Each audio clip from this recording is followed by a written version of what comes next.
ನಂದೀಶ ಸಾಹೇಬ್ರು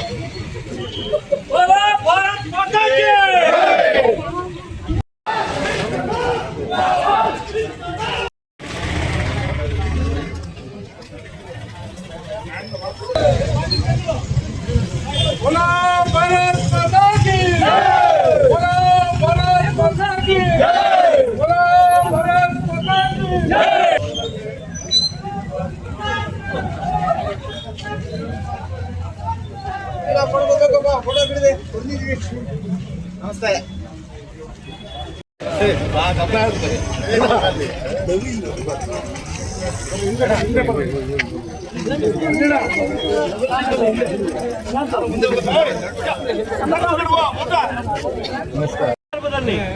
ಬುದ್ಧ ಬಸವ ಅಂಬೇಡ್ಕರನ್ನ ಕೊಟ್ಟಂತ ಜಗತ್ತಿಗೆ ಒಂದು ಶಕ್ತಿಯನ್ನ ನೀಡಿದಂತ ಈ ಶಾಂತಿ ಪ್ರಿಯ ನಾಡಲ್ಲಿ ಅಶಾಂತಿಯನ್ನ ಮೂಡಿಸ್ತಕ್ಕಂತ ಕೆಲಸ ಮಾಡಿದಂತ ಏನು ಆ ಪಾಪಿಗಳಿದ್ದಾರೆ ಅವರನ್ನ ಈ ಕೂಡಲೇ ಕೇಂದ್ರ ಸರ್ಕಾರ ಗುಂಡಿಟ್ಟು ಕೊಂದು ಸಾರ್ವಜನಿಕವಾಗಿ ಏನು ನೇಣಾಕ್ತಕ್ಕಂತ ಕೆಲಸವನ್ನ ಆಗಬೇಕು.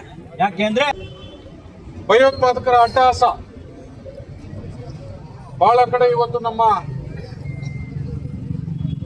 ಆರ್ಮಿ ಅವರ್ ಆಗ್ಬೋದು, ಬಾರ್ಡರ್ ಸೆಕ್ಯೂರಿಟಿ ಫೋರ್ಸ್ ಆಗ್ಬೋದು, ಸಾರ್ವಜನಿಕರಾಗ್ಬೋದು, ಇವರೆಲ್ಲರೂ ಕೂಡ ಉಗ್ರಗಾಮಿಗಳು ಹತ್ಯೆ ಮಾಡುವಂತ ಕೆಲಸನ ಇವತ್ತು ಪ್ರಾರಂಭ ಮಾಡಿದ್ದಾರೆ. ಇದಕ್ಕೆಲ್ಲ ನಾವು ಕಡಿವಾಣ ಹಾಕಬೇಕು. ಯಾಕಂದ್ರೆ ನಾವೆಲ್ಲರೂ ಕೂಡ ಮುಂದಾಗಬೇಕು.